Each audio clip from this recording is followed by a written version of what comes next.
Meet the editors. കാസർകോട്ടെ mock പോളിൽ BJP. സ്ഥാനാർത്ഥിക്ക് കൂടുതൽ വോട്ട് ലഭിച്ചെന്ന ആരോപണം തെറ്റെന്ന തെരഞ്ഞെടുപ്പ് കമ്മീഷൻ. വോട്ടിംഗ് മെഷീനിൽ തിരിമറിയോ ഹാക്കിങ്ങോ നടത്താനാകില്ല എന്നും വിശദമായ റിപ്പോർട്ട് സമർപ്പിക്കാമെന്നും കമ്മീഷൻ സുപ്രീംകോടതിയെ അറിയിച്ചു. മോക്ക് പോളിംഗിൽ പോൾ ചെയ്തതിനേക്കാളും വോട്ട് ബി.ജെ.പിക്ക് ലഭിച്ചെന്ന ആരോപണത്തെക്കുറിച്ച് പരിശോധിക്കാൻ സുപ്രീംകോടതി നേരത്തെ നിർദ്ദേശം നൽകിയിരുന്നു. മുഴുവൻ വിവിപാറ്റുകളും എണ്ണണമെന്നാവശ്യപ്പെട്ടുള്ള ഹർജി പരിഗണിക്കവെയാണ് തെരഞ്ഞെടുപ്പ് കമ്മീഷൻ നിലപാട് വ്യക്തമാക്കിയത്. ജില്ലാ തെരഞ്ഞെടുപ്പ് ഓഫീസർമാർ ഉൾപ്പെടെയുള്ളവരുമായി ആശയവിനിമയം നടത്തിയ ശേഷമാണ് ബി.ജെ.പിക്ക് അധിക വോട്ട് ലഭിച്ചെന്ന വാർത്ത അടിസ്ഥാനരഹിതമാണെന്ന് കമ്മീഷൻ സുപ്രീംകോടതിയെ അറിയിച്ചത്. ഇത് സംബന്ധിച്ച് വിശദമായ റിപ്പോർട്ട് ഫയൽ ചെയ്യാമെന്നും കമ്മീഷൻ കോടതിയെ അറിയിച്ചു. ഇതിനിടെ ലോക്സഭാ തെരഞ്ഞെടുപ്പിനായി നടപ്പിലാക്കിയ വീട്ടിലിരുന്ന് വോട്ട് ചെയ്യാനുള്ള സൗകര്യത്തിലും തിരിമറിയെന്ന പരാതി അടിസ്ഥാനരഹിതമെന്നും തെരഞ്ഞെടുപ്പ് കമ്മീഷൻ അറിയിച്ചു. അതേസമയം മോക്ക് പോളിന്റെ ആദ്യ 3 റൌണ്ടിലും ബി.ജെ.പിക്ക് പോൾ ചെയ്യാതെ വോട്ട് ലഭിച്ചെന്ന് യു.ഡി.എഫ് ഏജന്റ് നാസർ ആരോപിച്ചു. എല്ലാ സ്ഥാനാർത്ഥികൾക്കും 1 വോട്ട് വീതം ചെയ്തപ്പോൾ വിവിപാറ്റിൽ ബി.ജെ.പി. സ്ഥാനാർത്ഥിക്ക് അധികമായി 1 വോട്ട് കൂടി ലഭിച്ചുവെന്നും നാസർ. ഓരോ സ്ഥാനാർത്ഥിക്കും ഓരോ വോട്ട് വീതം ചെയ്യലാണ് ഇതിൻ്റെ ഒരു ചടങ്ങ് എന്ന് പറയുന്നത്. കാസർകോട്ടെ ആദ്യത്തെ സ്ഥാനാർത്ഥിയായിട്ടുള്ള ബി.ജെ.പിക്ക് താമര ചിഹ്നത്തിൽ 2 പ്രിന്റും മറ്റുള്ള സ്ഥാനാർത്ഥികൾക്കൊക്കെ ഓരോ പ്രിന്റുമാണ് വന്നിട്ടുള്ളത്. ഇ.വി.എമ്മിൽ കൃത്രിമം നടക്കാനുള്ള സാധ്യതയ്ക്ക് ഉദാഹരണമായി അഭിഭാഷകൻ പ്രശാന്ത് ഭൂഷണാണ് കാസർഗോഡ് മോക്ക് പോളിംഗ് നടന്നപ്പോൾ ബി.ജെ.പിക്ക് അധിക വോട്ടുകൾ ലഭിച്ചെന്ന ആരോപണം ഉയർത്തിയത്. തുടർന്ന് തെരഞ്ഞെടുപ്പ് കമ്മീഷന്റെ അഭിഭാഷകൻ മനീന്ദർ സിംഗിനോട് വിഷയം പരിശോധിക്കണമെന്ന് ജസ്റ്റിസ് സഞ്ജീവ് ഖന്ന നിർദ്ദേശിക്കുകയായിരുന്നു. News desk reporter. ഇ.വി.എമ്മിൽ ആശങ്കയോ എന്നതാണ് ചോദ്യം.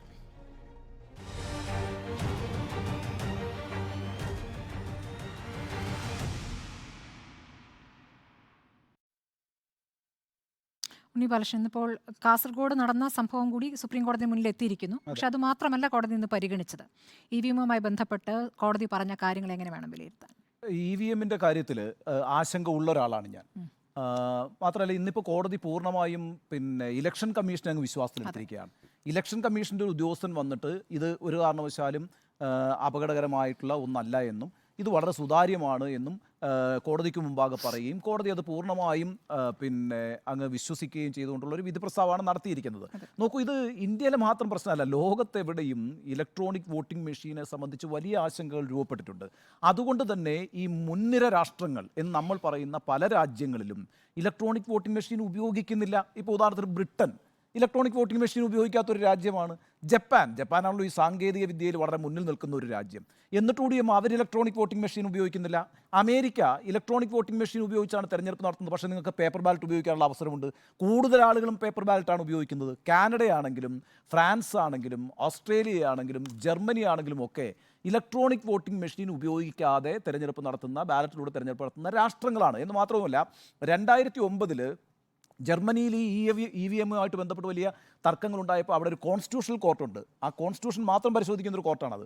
ആ കോർട്ട് പറഞ്ഞിരിക്കുന്നത് computer aided voting is unconstitutional എന്നാണ് പറഞ്ഞത്. 2009 ജർമ്മനിയിലെ കോൺസ്റ്റിറ്റ്യൂഷണൽ കോർട്ടിൻ്റെ ഒരു വിധിയാണ്. ആ അർത്ഥത്തിൽ ലോകരാഷ്ട്രങ്ങളിലെ ജനങ്ങൾക്ക് തന്നെ, വിവിധ മുന്നോക്ക രാഷ്ട്രങ്ങളിലെ ജനങ്ങൾക്ക് തന്നെ ഇ.വി.എമ്മിനെ സംബന്ധിച്ചുള്ള ആശങ്കകളുള്ളതുകൊണ്ട് അവരതിലേക്ക് പോകുന്നില്ല. ഇതിൻ്റെ പ്രശ്നം എന്താണെന്ന് വെച്ചാൽ, ചിലപ്പോൾ ഇ.വി.എം വളരെ പെർഫെക്റ്റ് ആയിട്ട് ഫംഗ്ഷൻ ചെയ്യുന്ന ഒരു കാര്യം തന്നെയായിരിക്കും. എന്നാൽ പോലും ഒരു വോട്ടർക്ക് ഇതേ സംബന്ധിച്ച് ആശങ്കയുണ്ടെങ്കിൽ, അതാണല്ലോ ഈ ജനാധിപത്യത്തിൻ്റെ മഹത്വം എന്ന് പറയുന്നത്. ഇപ്പം നിങ്ങൾ ആർക്ക് വോട്ട് ചെയ്തു, നിങ്ങൾ ആർക്ക് വോട്ട് ചെയ്യാൻ ആഗ്രഹിക്കുന്നു, 3 കാര്യങ്ങളാണ് ഈ വോട്ടിങ്ങുമായി ബന്ധപ്പെട്ട് അടിസ്ഥാന പ്രമാണമായി പറയുക. 1, ഞാൻ ആഗ്രഹിക്കുന്ന ആൾക്ക് എനിക്ക് വോട്ട് ചെയ്യാൻ കഴിയണം. 2, ഞാൻ വോട്ട് ചെയ്തത് തന്നെ കൃത്യമായി രേഖപ്പെടുത്തപ്പെടണം.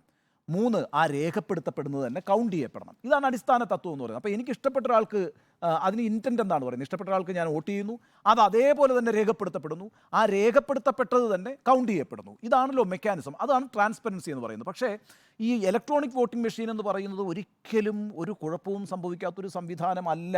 അങ്ങനെ വളരെ സേക്രഡ് ആയിട്ടുള്ള ഒരു സംഭവമേ അല്ല. ഇപ്പോൾ പെഗാസസ് ആണല്ലോ നമ്മുടെ രാജ്യത്ത് വലിയ വിവാദമുണ്ടാക്കിയ ഒരു സ്പൈവയറാണ്. ഈ പെഗാസസിനെയൊക്കെ എനിക്കിപ്പോൾ സ്മൃതിയുടെയോ സുജയുടെയോ ഫോണിലേക്ക് നിസ്സാരമായി ഇൻസേർട്ട് ചെയ്യാൻ കഴിയും. വളരെ സിമ്പിളാണത്. ഇപ്പം നമ്മളുടെ ഈ അക്കൗണ്ടുകൾ നമ്മൾ എല്ലാ ദിവസവും പത്രം വായിക്കുമ്പോഴത്തേക്കും എത്ര ആളുകളുടെ അക്കൗണ്ടുകളിൽ നിന്നാണ് പൈസ അടിച്ചു മാറ്റുന്നത്, ഓൺലൈൻ തട്ടിപ്പുകൾ എന്നൊക്കെ പറയുന്നത്.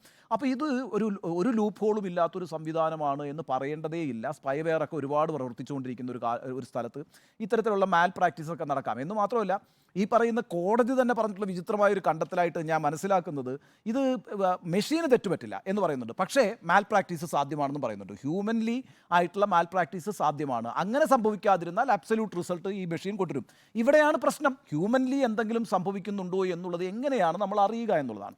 അപ്പോൾ ജനാധിപത്യത്തിൽ ഇതെല്ലാം വൃത്തിയായി നടക്കുമെന്ന് നമുക്കങ്ങ് പ്രതീക്ഷിക്കാം, അങ്ങനെ വിശ്വസിച്ചിരിക്കാം. പക്ഷേ ഇവിടുത്തെ പ്രശ്നം എന്താണെന്നറിയാമോ? നമ്മളെ ആശങ്കപ്പെടുത്തുന്ന ഒരു കാര്യം എന്താണെന്ന് വെച്ചാൽ, ജനാധിപത്യ മൂല്യങ്ങൾ ഉയർത്തിപ്പിടിക്കുന്ന രാഷ്ട്രീയ പ്രസ്ഥാനങ്ങൾ രാജ്യം ഭരിച്ചുകൊണ്ടിരിക്കുകയാണെങ്കിൽ ഈ ആശങ്കയ്ക്ക് ഒരു ഇടവുമില്ല, ഒരു കുഴപ്പമില്ല. ഇതിപ്പോൾ ഇന്ത്യയിൽ എന്താ അവസ്ഥയെന്നറിയാമോ? പ്രതിപക്ഷ എംപിമാരെ കൂട്ടത്തോടെ പുറത്താക്കുക, പ്രതിപക്ഷത്തുള്ള നേതാക്കന്മാരെ പിടിച്ച് ഇലക്ഷൻ്റെ സമയത്ത് ജയിലിലിടുക, പ്രതിപക്ഷ പാർട്ടികളുടെ അക്കൗണ്ട് മരവിപ്പിക്കുക, പ്രതിപക്ഷ പാർട്ടികളെ ഭിന്നിപ്പിച്ച് സർക്കാരുകൾ ഉണ്ടാക്കുക, അധികാരം പിടിച്ചെടുക്കുക. അതായത് ജനങ്ങളുടെ തെരഞ്ഞെടുപ്പ് കഴിഞ്ഞ് കഴിഞ്ഞാൽ ആ തെരഞ്ഞെടുപ്പിനെ അട്ടിമറിച്ചുകൊണ്ട് ആ വിധി അട്ടിമറിച്ചു. ഇപ്പോൾ മധ്യപ്രദേശിൽ എങ്ങനെയാണ് കഴിഞ്ഞ പ്രാവശ്യം സർക്കാർ ഉണ്ടാക്കിയത്? നേരെ മാധവദാസ് മറ്റേ മകൻ ജ്യോതിരാദിത്യ സിന്ധ്യയെ പിടിച്ച് ഇപ്പുറത്തോട്ടിട്ടല്ലേ സർക്കാർ ഉണ്ടാക്കുന്നത്. ഇങ്ങനെ ജനവിധികളെ അട്ടിമറിക്കുക, പ്രതിപക്ഷത്തുള്ള നേതാക്കളെ അന്വേഷണ ഏജൻസികൾ ഉപയോഗിച്ച് പീഡിപ്പിച്ചും ഭീഷണിപ്പെടുത്തിയും തങ്ങളുടെ വശത്താക്കുക, ആരാധനാലയങ്ങൾ തകർക്കുക, ഭൂരിപക്ഷ മതവിശ്വാസത്തിൻ്റെ താല്പര്യങ്ങൾ സംരക്ഷിക്കുക. ഇങ്ങനെ എല്ലാ തരത്തിലും ജനാധിപത്യ വിരുദ്ധമായ പ്രവൃത്തികളിൽ ഏർപ്പെട്ടിരിക്കുന്ന ഒരു സർക്കാരിൻ്റെ താഴെ ഇലക്ട്രോണിക് വോട്ടിംഗ് മെഷീനെ സംബന്ധിച്ച് ഒരാൾക്കൊരു സംശയമുണ്ടായാലും ഒരു പ്രശ്നവുമില്ല. ഇപ്പം ഞാനൊരു ഉദാഹരണം പറഞ്ഞ് അങ്ങ് അവസാനിപ്പിച്ചേക്കാം. ഈ ബോറിസ് ജോൺസൺ എന്ന് പറഞ്ഞിട്ട് ബ്രിട്ടനിലൊരു പ്രധാനമന്ത്രി ഉണ്ടായിരുന്നല്ലോ. ബ്രിട്ടനിലെ പ്രധാനമന്ത്രി ബോറിസ് ജോൺസൺ രാജിവെച്ചു. എന്താ കാര്യം എന്നറിയാമോ? ലോക്ക്ഡൗണിൻ്റെ സമയത്ത് ആ ലോക്ക്ഡൗണിൻ്റെ നിയമങ്ങൾ പാലിക്കാതെ അദ്ദേഹത്തിൻ്റെ ഔദ്യോഗിക വസതിയിൽ പാർട്ടി നടത്തി. ഒരു ജനാധിപത്യത്തിൻ്റെ ഔന്നത്യമാണ്. ഇത് അറിഞ്ഞ ഉടനെ തന്നെ ജനങ്ങൾ പ്രശ്നമുണ്ടാക്കുകയും ആ സമയം അദ്ദേഹത്തിന് രാജിവെക്കേണ്ടി വരികയും ചെയ്തു. അതാണ് ഈ ജനാധിപത്യ മൂല്യം ഉയർത്തിപ്പിടിക്കുന്ന രാഷ്ട്രങ്ങളിലൊക്കെ ഒരു പ്രത്യേകത എന്ന് പറയുന്നത്. ഈ മോണിക്ക ലെവിൻസ്കി ഒരു ആരോപണം ഉന്നയിച്ചു. ബിൽ ക്ലിൻ്റൺ എന്ന് പറഞ്ഞ രാഷ്ട്രീയ നേതാവ് ഇല്ലാതായി, പിന്നെ അയാൾക്ക് പരസ്യമായി ഒന്ന് മാപ്പ് പറഞ്ഞിട്ട് അമേരിക്കൻ രാഷ്ട്രീയത്തിൽ നിന്ന് മാറി നിൽക്കേണ്ടി വന്നു. ഇങ്ങനെയൊക്കെ വലിയ ജനാധിപത്യ മൂല്യമുള്ള സൊസൈറ്റിയിൽ EVM-നെ കുറിച്ചൊന്നും ഒരു ടെൻഷൻ വേണ്ട. രാജ്യങ്ങൾ പോലും EVM-നെ പിന്തുണയ്ക്കുന്നില്ല. ഇന്ത്യയിൽ ജനാധിപത്യം എന്ന് പറയുന്നത് മഷിയിട്ട് നോക്കിയാൽ കാണാൻ കഴിയാത്തൊരു സാഹചര്യത്തിൽ ഇതിനെയൊക്കെ ആരെങ്കിലും അവിശ്വസിക്കുന്നുണ്ടെങ്കിൽ അവരെ കുറ്റപ്പെടുത്താനൊന്നും കഴിയില്ല. സുപ്രീം കോടതി ഇന്ന് ചെയ്തിരിക്കുന്നത് പൂർണ്ണമായും തെരഞ്ഞെടുപ്പ് കമ്മീഷൻ അങ്ങ് വിശ്വാസത്തിലെടുത്തിരിക്കുകയാണ്. സുതാര്യമായ തെരഞ്ഞെടുപ്പ് പ്രക്രിയയാണ് സുപ്രീം കോടതി അവരുടെ ഉത്തരവാദിത്വമായി ഏറ്റെടുത്ത് നിർവഹിക്കേണ്ടത്. അല്ലാതെ തെരഞ്ഞെടുപ്പ് കമ്മീഷൻ പറയുന്ന മുഴുവൻ വിഴുങ്ങേണ്ട ഒരു സ്ഥലമല്ല സുപ്രീം കോടതി എന്നാണ് ഇക്കാര്യത്തിലുള്ള എൻ്റെ നിലപാട്. ശരി, EVM-ൽ ആശങ്കയുണ്ട് എന്ന് തന്നെയാണ് എനിക്കും പറയാനുള്ളത്. സുപ്രീം കോടതിയിൽ നിന്ന് വന്നിരിക്കുന്ന അന്തിമ വിധിയല്ല, പക്ഷേ കോടതിയിൽ നിന്ന് വന്നിരിക്കുന്ന പരാമർശങ്ങൾ നിരാശാജനകം തന്നെയാണ്. ഇപ്പോൾ ഒന്നിലധികം ഹർജികൾ വന്നതിൻ്റെ അടിസ്ഥാനത്തിലാണ് ഇതൊന്ന് കോടതിയിൽ എടുത്തത്. പക്ഷേ രൂക്ഷമായ വാദപ്രതിവാദങ്ങൾ നടന്നു. കോടതിയുടെ വാചകം ഇതാണ്: അമിത സംശയം നല്ലതല്ല, സാങ്കേതിക ഘടകങ്ങൾ മനസ്സിലാക്കണം എന്നാണ് സഞ്ജീവ് ഖന്ന അധ്യക്ഷനായ ബെഞ്ച് പറഞ്ഞിരിക്കുന്നത്. തെരഞ്ഞെടുപ്പ് കമ്മീഷൻ നൽകുന്ന വിശദീകരണത്തിൽ വോട്ടർമാർ തൃപ്തരാണ് എന്ന് സുപ്രീം കോടതി അങ്ങ് അനുമാനിക്കുകയാണ്. അപ്പോൾ രാജ്യത്തെ തെരഞ്ഞെടുപ്പ് സംവിധാനം നന്നായി തന്നെ പ്രവർത്തിക്കുന്നു എന്ന് അദ്ദേഹം പറയുന്നു. വോട്ടിംഗ് ശതമാനം കൂടുന്നത് അതിൻ്റെ ലക്ഷണമാണ് എന്ന് പറയുന്നു. അപ്പോൾ വിദേശത്തെ സാഹചര്യമാണ് ഈ ഹർജി ഉന്നയിച്ചവർ നേരത്തെ ഉണ്ണിബാലകൃഷ്ണൻ ചൂണ്ടിക്കാണിച്ചപ്പോഴുള്ള കാര്യങ്ങൾ പറഞ്ഞത്. അപ്പോൾ വിദേശത്ത് മാത്രമല്ല ഇവിടെയും നല്ല സംവിധാനമാണെന്ന് കോടതി ആവർത്തിക്കുകയാണ്. മാത്രമല്ല ഹർജിക്കാർ മുന്നോട്ട് വയ്ക്കുന്നത് തമാശ രൂപത്തിലാണ് ഹർജിക്കാർ വന്നതെന്ന വിമർശനം കോടതി നടത്തുന്നു. വളച്ചൊടിച്ച വാർത്തകളുമായി ഹർജിക്കാർ കോടതിയെ സമീപിക്കുകയാണെന്ന് പറയുന്നു. ഇതൊക്കെ പ്രതിപക്ഷം കഴിഞ്ഞ കുറച്ചു നാളുകളായി ആവർത്തിച്ചു വരുന്ന വലിയ ആരോപണമാണ്. ആ ആരോപണത്തെ പ്രതിരോധിക്കാൻ ഭരണപക്ഷത്തിന് കഴിയുന്ന രൂപത്തിലാണ് സുപ്രീം കോടതി ഇന്നത്തെ പരാമർശങ്ങൾ നടത്തിയിരിക്കുന്നത്. നമുക്ക് നേരത്തെ CSD's സർവേ നമ്മുടെ മുന്നിലുണ്ടായിരുന്നല്ലോ. ആ സർവേയിൽ തിരഞ്ഞെടുപ്പ് കമ്മീഷനിൽ വിശ്വാസ്യത തകരുന്നു എന്ന കണ്ടെത്തൽ വലിയ രൂപത്തിലാണ്. 79% പേരാണ് ആ രൂപത്തിൽ വിശ്വസിക്കുന്നത്. അപ്പോൾ അത് വലിയ രൂപത്തിൽ തന്നെ ആ സംവിധാനത്തെ പഴയ രൂപത്തിലല്ല തിരഞ്ഞെടുപ്പ് കമ്മീഷൻ സംവിധാനത്തെ കാണുന്നത്. അതിൻ്റെ രൂപഘടന, അതിൽ അംഗങ്ങളാകുന്ന ഏത് രൂപത്തിൽ വരുന്നു എന്നുള്ളതൊക്കെ നമ്മൾ ഒരുപാട് തവണ ചർച്ച ചെയ്തതാണ്. അപ്പോൾ ഈ കാര്യങ്ങളൊക്കെ തന്നെ അതിന് വിശ്വാസത തകർക്കുന്നുണ്ട്. ആ രൂപത്തിലേക്ക് ജനം സംശയിക്കുന്ന ഒരു സാഹചര്യം ഇവിടെ നിലവിലുണ്ട്. അപ്പോൾ അതുകൂടി സുപ്രീം കോടതി പരിഗണിക്കാതെയാണ് ഇന്നത്തെ പരാമർശങ്ങൾ നടത്തിയത് എന്നുള്ളത് ആശങ്കാജനകം തന്നെയാണ്. അപ്പോൾ EVM-ൽ ആശങ്കയോ എന്നതിൽ എൻ്റെ ഉത്തരം ആശങ്ക എന്നുള്ളതാണ്. സുജിയ, ഇക്കാര്യത്തിൽ വളരെ ബേസ്ലെസ് ആയിട്ടുള്ള കാര്യങ്ങളാണ്. EVM-ൽ ആശങ്കയുണ്ട് എന്നുള്ളത്. അതുകൊണ്ട് തന്നെ ആശങ്കപ്പെടേണ്ട കാര്യം വരുന്നത് ആർക്കാണ് എന്ന് ചോദിച്ചു കഴിഞ്ഞാൽ EVM-ലൂടെയുള്ള വോട്ടെടുപ്പ് നടക്കാൻ പോവുകയാണ്. നാളെ 1ാം ഘട്ട വോട്ടെടുപ്പ്, 7 ഘട്ടമായി വോട്ടെടുപ്പ് നടക്കുന്നു. ആ വോട്ടെടുപ്പിനൊടുവിൽ ജൂൺ 4-ാം തീയതി വോട്ടെണ്ണുമ്പോൾ നരേന്ദ്രമോദി സർക്കാർ വീണ്ടും അധികാരത്തിലേക്ക് വരാൻ പോകുന്നു എന്നുള്ളത് ഇതിനകം തന്നെ ഏറെക്കുറെ വ്യക്തമായ ഒരു സാഹചര്യമാണ്. ആ സാഹചര്യത്തെക്കുറിച്ച് ആശങ്കയുള്ളവർക്ക് ഇപ്പോൾ മുതലേ EVM എന്ന് പറഞ്ഞുകൊണ്ടിരിക്കാം, EVM ഫോൾട്ടിയാണെന്ന് പറഞ്ഞുകൊണ്ടിരിക്കാം, സംസാരിക്കാം. അതിനുവേണ്ടി ഈ കാസർകോട്ടെ ഇൻസ്റ്റൻസ് എടുത്ത് പറയുകയുമാണ്. ഇതിൽ കാസർകോട്ട് നടന്നത് എന്താണ് എന്നതിൻ്റെ വിശദമായ കാര്യത്തിലേക്ക് തന്നെ നമ്മളൊന്ന് ഞാൻ ചുരുക്കിയേ പറയുന്നുള്ളൂ. കാസർഗോഡ് ബുധനാഴ്ചയാണ് ഈ മോക്ക് പോൾ നടന്നത്. അവിടെ BJP സ്ഥാനാർത്ഥി ML അശ്വിനിക്ക്, NDAയുടെ സ്ഥാനാർത്ഥി ML അശ്വിനിക്ക് മറ്റ് സ്ഥാനാർത്ഥികളെക്കാൾ കൂടുതൽ വോട്ട് ലഭിച്ചു. ഇതാണ് വന്ന വാർത്ത. ഇത് അടിസ്ഥാനരഹിതമാണ് എന്ന് കേന്ദ്ര തെരഞ്ഞെടുപ്പ് കമ്മീഷൻ പ്രൂവ് ചെയ്തിരിക്കുകയാണ്. വിശദമായ റിപ്പോർട്ട്, ഒരു ഡീറ്റെയിൽഡ് റിപ്പോർട്ടാണ് കോടതിയിലേക്ക് കൊടുക്കാൻ പോകുന്നത്. ഇതിൽ ജില്ലാ കളക്ടർ ഇമ്പശേഖർ അടക്കമുള്ള ഒരു ഓൺലൈൻ മാധ്യമത്തെ കോട്ട് ചെയ്തുകൊണ്ടാണ് പ്രശാന്ത് ഭൂഷൺ കോടതിയിൽ പറഞ്ഞത് എന്നുള്ളതാണ്. അപ്പോൾ അത് ബേസ്ലെസ് ആണ് എന്ന് ഇലക്ഷൻ കമ്മീഷൻ തന്നെ പറഞ്ഞിരിക്കുകയാണ്. അപ്പോൾ ഇതിൽ ഞാൻ സഞ്ജയ് കൗൾ എന്താണ് പറയുന്നത് എന്ന് ഞാൻ നോക്കിയിരുന്നു. അതായത് നമ്മുടെ കേരളത്തിലെ മുഖ്യ തെരഞ്ഞെടുപ്പ് ഓഫീസർ സഞ്ജയ് കൗളിന് ഇക്കാര്യത്തിൽ K ഇമ്പശേഖറുമായി സംസാരിച്ച ശേഷം അദ്ദേഹത്തിന് എന്താണ് പറയാനുള്ളത് എന്ന് ഞാൻ നോക്കിയിരുന്നു. അപ്പോൾ അതിൽ അദ്ദേഹം പറയുന്നത് ഈ പറയുന്ന രീതിയിൽ ഒരു മാൽ പ്രാക്ടീസ് അവിടെ നടക്കാനുള്ള സാധ്യത വളരെ കുറവാണ്, അങ്ങനെ നടന്നിട്ടില്ല എന്ന് തന്നെ അദ്ദേഹം വളരെ ക്ലാരിറ്റിയോട് കൂടിയാണ് പറയുന്നത്. മാധ്യമങ്ങൾക്ക് മുന്നിൽ വന്ന് എനിക്ക് തോന്നുന്നു റിപ്പോർട്ട് അടക്കമുള്ള എല്ലാ മാധ്യമങ്ങളോടും ഒരേ സമയമാണ് അദ്ദേഹം സംസാരിച്ചതും. ഇനി കോടതിയിൽ നടന്ന കാര്യങ്ങളിലേക്ക് വന്നു കഴിഞ്ഞാൽ അവിടെ പ്രധാനപ്പെട്ട അഭിഭാഷകരാണല്ലോ ഈ വാദം ഉന്നയിച്ചത്. അവർ ഉന്നയിച്ച വാദങ്ങളെല്ലാം കോടതി പരിഗണിക്കുന്നു. പിന്നെ അതുപോലെ തന്നെ ഒരു പത്രത്തിൻ്റെ ഓൺലൈനിൽ വന്ന EVM എക്സ്ട്രാ വോട്ട്സ് BJPക്ക് വേണ്ടി റെക്കോർഡ് ചെയ്യുന്നു എന്ന് പറഞ്ഞിട്ടുള്ള കാര്യം അത് ടോട്ടലി ഫോൾസ് എന്നുള്ളതാണ് തെരഞ്ഞെടുപ്പ് കമ്മീഷൻ കോടതിയിൽ എടുത്തിരിക്കുന്ന സ്റ്റാൻഡ്. അതിനുശേഷമാണ് ഈ സുപ്രീം കോടതി ബെഞ്ച് തെരഞ്ഞെടുപ്പ് കമ്മീഷന്റെ ഉദ്യോഗസ്ഥരുമായിട്ടുള്ള അവരുടെ ഇന്ററാക്ഷൻ നടക്കുന്നത്. അതിലെ ഒരു പ്രധാനപ്പെട്ട കാര്യമാണ്, ബാക്കി കാര്യങ്ങളൊക്കെ നിങ്ങൾ പറഞ്ഞതുകൊണ്ട് അതിലെ ഒരു പ്രധാനപ്പെട്ട കാര്യം കൂടി കോട്ട് ചെയ്തുകൊണ്ട് ഞാൻ നിർത്താം. നമുക്കറിയാം 7 ദിവസം മാത്രമേ തെരഞ്ഞെടുപ്പിന് ബാക്കിയുള്ളൂ. ഇതിൽ ബെഞ്ചിന് ബോധ്യപ്പെട്ട കാര്യം 17 ലക്ഷം VVPAT മെഷീനുകളുണ്ട്. 17 ലക്ഷം VVPAT മെഷീനുകളിൽ ഈ VVPAT മെഷീൻ മാനുഫാക്ചർ ചെയ്യുന്ന ആളുകൾക്ക് അവർക്ക് അത് ഏത് സ്ഥലത്തേക്കാണ്, ഏത് ബൂത്തിലേക്കാണ് ഇത് പോകുന്നത് എന്നുള്ളത് അറിയാനുള്ള ഒരു സംവിധാനവും നിലവിലുള്ള. പിന്നെ ഓരോ പാർട്ടിക്കും അലോക്കേറ്റ് ചെയ്യുന്ന ബട്ടൺ ഏതാണ് എന്നുള്ളത് ഈ മാനുഫാക്ചർ അറിയുന്നില്ല. കാരണം അത് എപ്പോഴാണ് ചെയ്യുന്നത്, എപ്പോഴാണ് സെറ്റ് ചെയ്യുന്നത് എന്നുള്ളതൊക്കെ നമ്മൾ കണ്ടുകൊണ്ടിരിക്കുന്ന കാര്യമാണ്.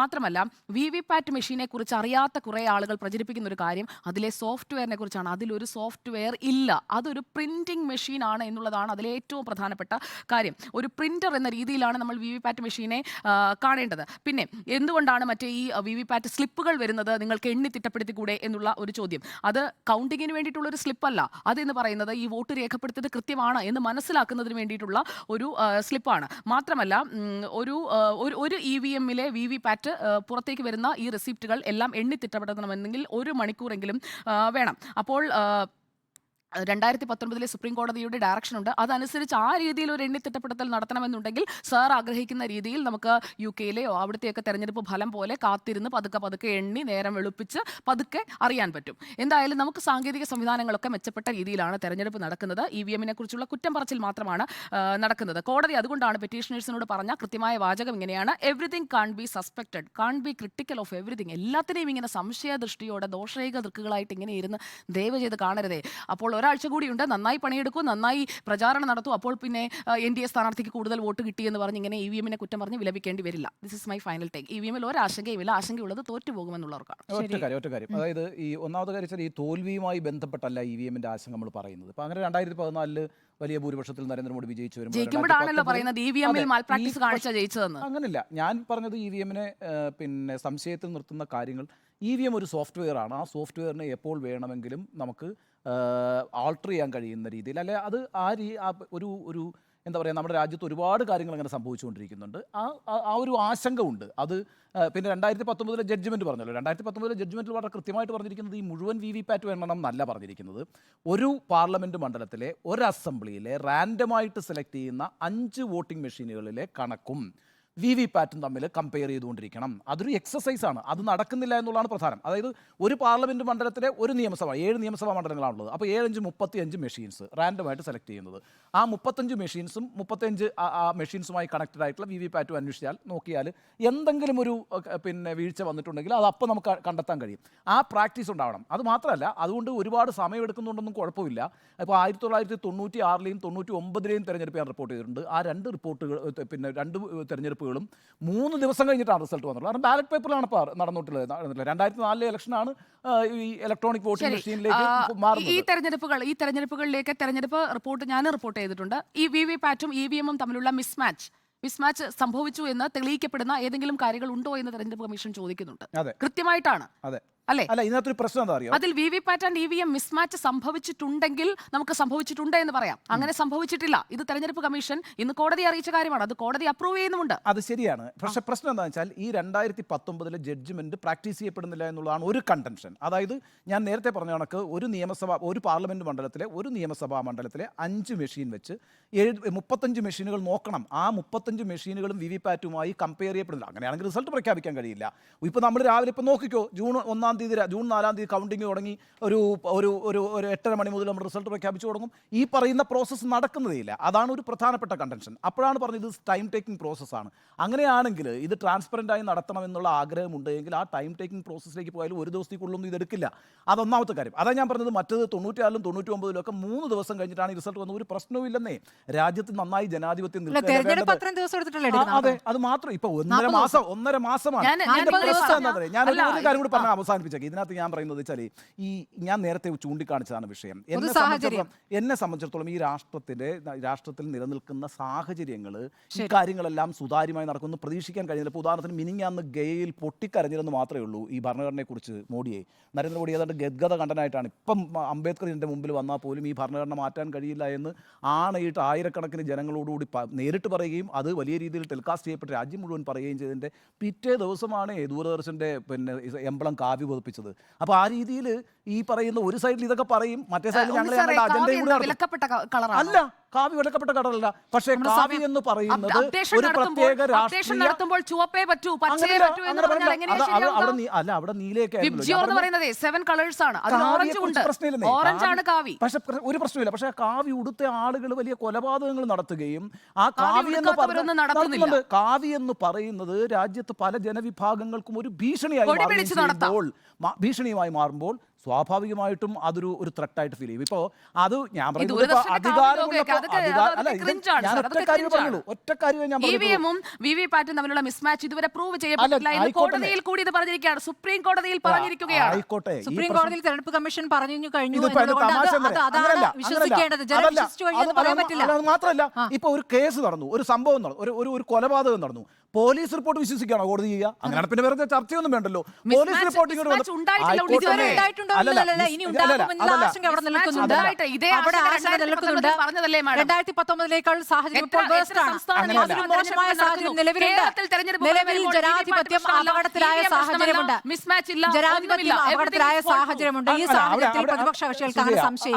ഇത്രേ ഉള്ളൂ പ്രശ്നം. അതായത് ഇപ്പൊ നമ്മൾ തോക്കുമ്പോൾ നമ്മൾ EVM-നെ കുറ്റം പറയുന്നു, നമ്മൾ ജയിക്കുമ്പോൾ EVM-നെ കുറ്റം പറയുന്നു. അതല്ല ഇവിടുത്തെ പ്രശ്നം. ഞാൻ പറഞ്ഞല്ലോ, അവസാനത്തെ ഒരു വോട്ടർക്ക് പോലും, ഏതെങ്കിലും ഒരു വോട്ടർക്ക് ഈ കാര്യത്തിൽ ഈ പ്രക്രിയയിൽ സംശയമുണ്ടെങ്കിൽ അത് ദൂരീകരിക്കാൻ ബാധ്യതപ്പെട്ട സംവിധാനമാണ് കോടതി എന്ന് പറയുന്നത്. കോടതി ഇപ്പോൾ ഒരു കൊലപാതകം നടന്നു, അതാണ് ഈ പറഞ്ഞത്, ഒരു കൊലപാതകം അങ്ങോട്ട് നടന്നു, അതേ സംബന്ധിച്ച് പോലീസ് ഒരു റിപ്പോർട്ട് അങ്ങോട്ട് കൊടുത്തു, കോടതിയിൽ കൊണ്ടുവന്ന് സമർപ്പിച്ചു. കോടതി പോലീസ് പറയുന്ന റിപ്പോർട്ടാണ് കറക്റ്റ് എന്ന് പറഞ്ഞിട്ട് ഈ പ്രശ്നം അവസാനിപ്പിച്ചാൽ എങ്ങനെ ഇരിക്കും? അതുപോലെയാണ് തെരഞ്ഞെടുപ്പ് കമ്മീഷന്റെ ഈ പറയുന്ന വാദങ്ങളെല്ലാം അംഗീകരിച്ചുകൊണ്ട് സുപ്രീം കോടതി ഒരു വാക്കായിട്ട് എന്ന് മാത്രമല്ല കേട്ടോ. ഈ കാസർഗോഡുമായി ബന്ധപ്പെട്ട് ഈ തെരഞ്ഞെടുപ്പ് ഓഫീസർ പറഞ്ഞിരിക്കുന്നത്, അവിടെ ഇലക്ഷൻ കമ്മീഷന്റെ ഓഫീസറാണ് പറഞ്ഞിരിക്കുന്നത്, അയാൾ പറഞ്ഞിരിക്കുന്നത് ഇത് കള്ളത്തരാണെന്ന് പറഞ്ഞിട്ടില്ല കേട്ടോ, ഇത് തെറ്റാണെന്ന് പറഞ്ഞിട്ടില്ല. അയാൾ പറഞ്ഞിരിക്കുന്നത് നിതേഷ് കുമാർ വ്യാസ് എന്ന് പറയുന്ന ആളാണ് ആ കോടതിയിൽ പറഞ്ഞിരിക്കുന്നത്. We have verified the allegation from the district കളക്ടറുമായിട്ട് ബന്ധപ്പെട്ട് വെരിഫൈ ചെയ്തു. And it appears that they are false. അങ്ങനെ തോന്നുന്നു എന്നാണ് പറഞ്ഞിരിക്കുന്നത്. ആൻഡ് they are false എന്നുള്ള ഒറ്റ സ്റ്റേറ്റ്മെന്റ് അല്ല. കൊടുത്ത സ്റ്റേറ്റ്മെന്റ് ആണല്ലോ സഞ്ജയ് കൗളും തെരഞ്ഞെടുപ്പ് കമ്മീഷനും പറഞ്ഞിരിക്കുന്നത്. അല്ലല്ല, അങ്ങ് പറഞ്ഞതിനോട് എനിക്ക് കണ്ടൻഷൻ ഉണ്ട്. ആ കണ്ടൻഷൻ എന്ന് പറഞ്ഞു കഴിഞ്ഞാൽ സ്റ്റാൻഡർഡൈസേഷൻ ഡൺ എന്നെഴുതിയിരിക്കുന്ന സ്ലിപ്പുകളാണ് അവിടെ ഉണ്ടായിരുന്നത്. അപ്പോൾ ഈ ഓരോ സ്ഥാനാർത്ഥിയുടെയും വെരിഫിക്കേഷൻ സ്ലിപ്പ് മാത്രമല്ല, ഈ സ്റ്റാൻഡർഡൈസേഷന് ശേഷം ആണല്ലോ ഈ 4 EVM-കൾ. ഈ 4 EVM-കളിൽ നിന്നും പുറത്തു വന്ന, അതായത് സ്റ്റാൻഡേർഡ്സ് അനുസരിച്ചാണോ വർക്ക് ചെയ്യുന്നത് ഈ മെഷീനുകൾ എന്ന് വ്യക്തമാക്കുന്ന സ്ലിപ്പുകൾ. അതാണ് ഒരു എക്സ്ട്രാ സ്ലിപ്പ് വന്നത്. അത് സ്റ്റാൻഡർഡൈസേഷൻ പൂർത്തിയായി കഴിയുമ്പോൾ പുറത്തേക്ക് വരേണ്ടതാണ്. അത് ഇവിടെ വന്ന ഈ ML അശ്വിനിയുടെ തെരഞ്ഞെടുപ്പിനായി, അല്ലെങ്കിൽ ML അശ്വിനിയുടെ ഈ സ്ലിപ്പ് പുറത്തേക്ക് വന്നതിൽ ഈ സ്റ്റാൻഡർഡൈസേഷന്റെ സ്ലിപ്പാണ് എക്സ്ട്രാ ആയിട്ട് വന്നത്, അല്ലാതെ ബാലറ്റ് അല്ല. അപ്പോൾ അതിനെ ബാലറ്റ് എന്ന് തെറ്റിദ്ധരിച്ചിട്ട് പൊക്കി പിടിച്ചോണ്ട് പോയി, അത് വാർത്തയായി, അതിൽ ചമ്മി. അതാണ് സംഭവിച്ചത്. ഒന്നാമത്തെ കാര്യം, കാസർഗോഡത്തെ വിഷയം മാത്രമല്ല കോടതി പരിഗണിച്ചത്. കാസർഗോഡ് സംഭവിച്ച ഇതാണ്. കാസർഗോഡത്തെ വിഷയം മാത്രമല്ല, അതായിക്കോട്ടെ. ഞാൻ പറയുന്നത് കാസർഗോഡ് ഇതിന് ശരിയാവുകയോ തെറ്റാവുകയോ ചോദിച്ചോട്ടെ. എൻ്റെ ഒരു ഒറ്റ ആർഗ്യുമെന്റ് ഇത് മാത്രമാണ്. നിങ്ങൾ ഈ പറയുന്ന ഇലക്ഷൻ കമ്മീഷനെ പൂർണ്ണമായും വിശ്വസിച്ചുകൊണ്ട് ഒരു പിന്നെ വിധി പ്രസ്താവം നടത്തുന്നതിന് പകരം ഇക്കാര്യത്തിൽ ഒരു ബ്രോഡായ ചർച്ചയ്ക്ക് തയ്യാറാകേണ്ടതുണ്ട്. അത് രാജ്യത്ത് ആർക്കൊരു സംശയമുണ്ട്. ഞാൻ തെരഞ്ഞെടുപ്പ് പ്രക്രിയയിൽ പങ്കെടുക്കുന്ന ഒരാളാണ്, ഞാൻ വോട്ട് ചെയ്യുന്ന ഒരാളാണ്, എൻ്റെ വോട്ട് കൃത്യമായി രേഖപ്പെടുത്തപ്പെടുന്നുണ്ടോ, ഞാൻ രേഖപ്പെടുത്തിയ വോട്ട് തന്നെയാണോ കൗണ്ട് ചെയ്യപ്പെടുന്നത് എന്നറിയാനുള്ള അവകാശം എനിക്കുണ്ട്. ഇലക്ട്രൽ ബോണ്ടിന്റെ കാര്യത്തിൽ സുപ്രീം കോടതി എന്ത് തീരുമാനം എടുത്തത്? എന്തുകൊണ്ടാണ് ഇലക്ട്രൽ ബോണ്ട് അൺകോൺസ്റ്റിറ്റ്യൂഷണൽ ആണെന്ന് പറഞ്ഞത്? അതിനൊറ്റ കാര്യമുള്ളൂ, റൈറ്റ് ടു ഇൻഫർമേഷൻ, അറിയാനുള്ള അവകാശത്തിന്റെ തടസ്സപ്പെടുത്തലാണ് ഇലക്ട്രൽ ബോണ്ട് എന്ന് പറയുന്നത് പോലെ ഞാൻ റെക്കോർഡ് ചെയ്ത വോട്ട് തന്നെയാണ് കൗണ്ട് ചെയ്യപ്പെട്ടിരിക്കുന്നത് എന്നറിയാനുള്ള എൻ്റെ അവകാശത്തിന്റെ പ്രശ്നമുണ്ട്. ആ അവകാശത്തിന്റെ പ്രശ്നം ഇനി അടുത്ത ഘട്ടത്തിൽ ഉന്നയിക്കപ്പെടുകയും ചെയ്യും. ഇതിപ്പോൾ ഒരാഴ്ചത്തെ പ്രശ്നത്തിന് മുമ്പാണ് സുപ്രീം കോടതി പറഞ്ഞിരിക്കുന്നത്. അടുത്ത ദിവസം നാളെ നടക്കാനിരിക്കുന്ന ഒരു തെരഞ്ഞെടുപ്പിന്റെ കാര്യത്തിനകത്ത് ഇപ്പോൾ ഒരു തീരുമാനം എടുക്കാൻ കഴിയില്ല എന്ന് മാത്രമാണ് കോടതി പറഞ്ഞിരിക്കുന്നത്. ഞാൻ വിചാരിക്കുന്നത് ഇപ്പോൾ ADR ഒക്കെ അസോസിയേഷൻ ഫോർ ഡെമോക്രാറ്റിക് റൈറ്റ്സ് എന്ന് പറഞ്ഞൊരു സംഘടനയുണ്ട്. അതെ, അവർ റിഫോംസ് അവർ വലിയ രീതിയിൽ ഇത് മുന്നോട്ട് കൊണ്ടുപോകാൻ പോവാണ്. അവർ ചില വിഷയങ്ങൾ ഉന്നയിച്ചിട്ടുണ്ട്. ആ വിഷയങ്ങൾ നീ നാളെ കോടതിയുടെ മുന്നിൽ വരികയും ചെയ്യും. അവർ ഈ പറയുന്നുണ്ട് കേട്ടോ, ചില സ്ഥലങ്ങളിലെ ഈ പറഞ്ഞ ആകെ പോൾ ചെയ്ത വോട്ട്, ഓരോ സ്ഥാനാർത്ഥിക്കും കിട്ടിയ വോട്ട് ഭൂരിപക്ഷം ഇത്രയും കൂടി കൂട്ടുമ്പോൾ ആകെ പോൾ ചെയ്ത വോട്ടുമായിട്ട് വ്യത്യാസം വരുന്ന ചില സംഭവങ്ങളുണ്ട് എന്ന് ADR പറയുന്നു. അതേ സംബന്ധിച്ച് എനിക്ക് കാര്യമായ ധാരണകളില്ല. പക്ഷേ ADR അത് സുപ്രീം കോടതി പറയട്ടെ. അങ്ങനെ പറയുമ്പം ആ കേസ് വീണ്ടും വരുമല്ലോ. ഞാൻ ഇത്രേ പറയുന്നുള്ളൂ, ഒരു പോലീസ് റിപ്പോർട്ട് അങ്ങോട്ട് എടുത്തിട്ട് പൊതുവെ മൊത്തത്തിൽ അങ്ങ് വിഴുങ്ങി നിലപാട് സുപ്രീം കോടതി എടുക്കരുത്. ശരി, ആശങ്കയോ എന്നുള്ളത് നമ്മുടെ ചോദ്യം. യെസ് എന്ന് 2, നോ എന്ന് 1.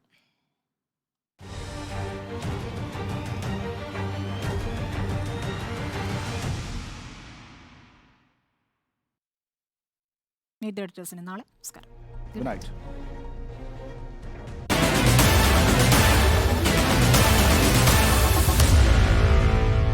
Meet the editors.